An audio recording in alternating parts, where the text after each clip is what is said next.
Hello viewers, আসসালামু আলাইকুম। আশা করি সকলেই ভালো আছে। তো যে যেখান থেকে এই ভিডিওটি দেখছেন সবাইকে জানাই অসংখ্য অসংখ্য ধন্যবাদ। তো যারা এখনও আমার চ্যানেলটা সাবস্ক্রাইব করেন অবশ্যই সাবস্ক্রাইব করে দিবেন আর পাশে থাকা বেল আইকনটি বাজিয়ে দিবেন। তো আজকে কুয়েতের বিষয় সম্পর্কে আলোচনা করব। তো আশা করি ভিডিওটি না টেনে মনোযোগ সহকারে দেখবেন। তো প্রথমত বলে রাখি, তো আজকে কুয়েতে 2 তারিখ চলতেছে, পুরো দেশে 2 তারিখ চলতেছে। তো অনেকেই প্রশ্ন করেছেন যে 1 তারিখের পরে ভিসা খুলবে কি না। তো হ্যাঁ, 1 তারিখের পরে আজকে 2 তারিখ, তো এই মাসের ভিতরে ভিসা খুলে দেওয়ার সম্ভাবনা 100% আছে। তো দেখা গেছে গত মাসে যে কুয়েতের এম্বাসি বাংলাদেশ দূতাবাস আপনার একটা নিউজ দিয়েছিল যে প্রবাসীদের ন্যূনতম বেতন থাকতে হবে 90 দিনের। তো এখন পর্যন্ত এটা কার্যকর হয়েছে কিনা এখন পর্যন্ত নিউজ আসে নাই। যদি নিউজ আসে তাহলে আপনারা আমাদের নিউজ দিয়ে দিব সাথে সাথেই। তো এই মাসের ভিতরে আপনার ভিসা খুলে দেওয়ার সম্ভাবনা আছে, 100% আছে, 190% আছে। তো যাদের নাকি আপনার ভিসা হয়ে গেছে তো তারা এই মাসের ভিতরেই আসতে পারবেন। তো দেখা গেছে কারো মেন পাওয়ার বাকি আছিল, কারো বিভিন্ন অফিসের কার্যকর বাকি আছিল। তো আশা করি ইনশাল্লাহ এই মাসের ভিতরে সব কমপ্লিট হবে। এই মাসের ভিতরে যদিও ধরেন এই মাসের প্রথম দানা আসতে পারলো, এই মাসের দেখা যায় 20 তারিখ বা 15-20 তারিখের পর দিয়া তাদের ফ্লাইট হইতে পারে মেবি। তো যাদের ভিসা বের হয়েছে টেনশনের কারণ নাই, এই মাসে আসার সম্ভাবনা 100% আছে। তো যাদের ভিসা এখনও বের হয় নাই তাদের ভিসা বের হয়ে যাবে। তো যারা দেখা গেছে নতুন জমা দিবেন,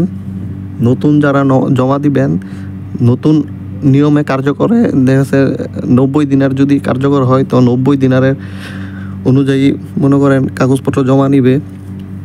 তো যাদের বলছিল 75 টাকা তাদের হবে 90 টাকা, এটা তো আপনারা শুনেছিলেনই। তো 90 দিনের, আর যাদের ভিসা হয়ে গেছে তাদের কুয়েতে আসলে 90 দিন 75 দিনের থেকে 90 দিনের করা হবে। ওইটা টেনশনের কোনো কারণ নাই। তো আপনারা যদি কুয়েতে আসেন তো 22 ভালো ভালো কোম্পানিতে জমা দিবেন, আলতু ফালতু কোনো কোম্পানিতে জমা দিবেন না। তাহলে ধরেন আপনাদেরই সমস্যা। দেখা যাচ্ছে কোনো কোম্পানি খাবার দেয় না, কোনো কোম্পানি দেখা যাচ্ছে আপনি আসলে নতুন যে সময় আসবেন তখন আপনাদের চলাফেরার জন্য কিছু টাকাও পর্যন্ত দেয় না। তো কোনো কোম্পানি ঠিক মতন বেতন দেয় না। তো যাই হোক, আপনারা যদি আসেন তাহলে সব কিছু যাই না শুনে তারপর আসবেন। তো বর্তমানে কিন্তু অনেক ফেক দালাল আছে, দেখা গেছে আপনাদের বিদেশ আইনা সাইরা দিব, অনেক দালাল আছে টাকা নিয়ে মাইরা দিব। বর্তমানে কিন্তু কুয়েতে প্রচুর ফেক দালাল চলতেছে, দেখা যাচ্ছে টাকা নিয়ে তারপরে টাকা মাইরা দেয়, তারপরে ভিসা দেয় না। যারা অনেক দিন ধরে আপনার জমা দিয়ে রাখছেন তাদের দেখা যাচ্ছে অনেকজনের টাকা মাইরা দিছে।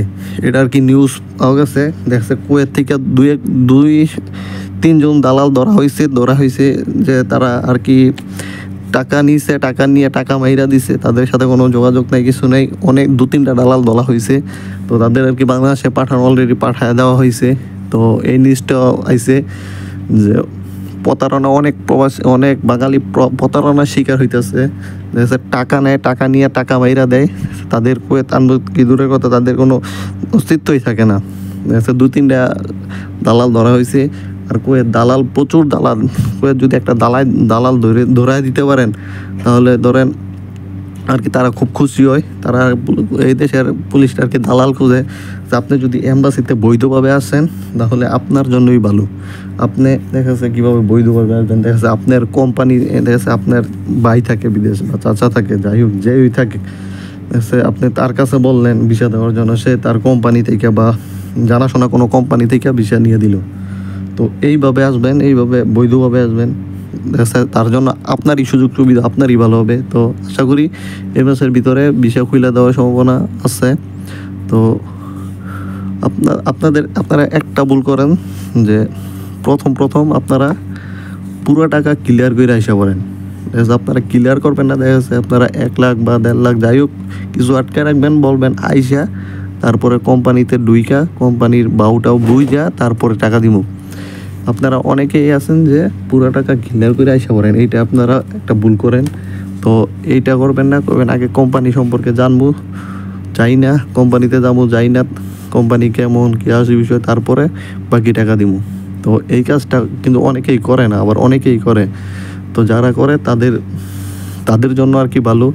তো আপনারা আর কি এই কাজটা করে আসবেন, দেখা গেছে কিছু টাকা বাজায় রাখবেন, তো এর জন্য আপনাদের ভালো হবে। তো যাই হোক, যারা জমা দিচ্ছেন তো টেনশনের কারণ নাই, এই মাসের ভিতরে হয়ে যেতে পারে। তো 99% শিওর এই মাসের ভিতরে হয়ে যাবে। আর যারা জমা দিবেন তো দিয়ে দেন, কোনো সমস্যা নাই। তো তারাও আসতে পারবেন, তাদেরও বিষয় হয়ে যাবে। তো যাই হোক, আশা করি ভিডিওটি বুঝতে পেরেছেন। তো যারা এখন আমার চ্যানেলটা সাবস্ক্রাইব করেন না, অবশ্যই সাবস্ক্রাইব করে দিবেন আর পাশে থাকা বেল আইকনটি বাজিয়ে দিবেন। সবাই ভালো থাকবেন, সুস্থ থাকবেন। ধন্যবাদ সবাইকে।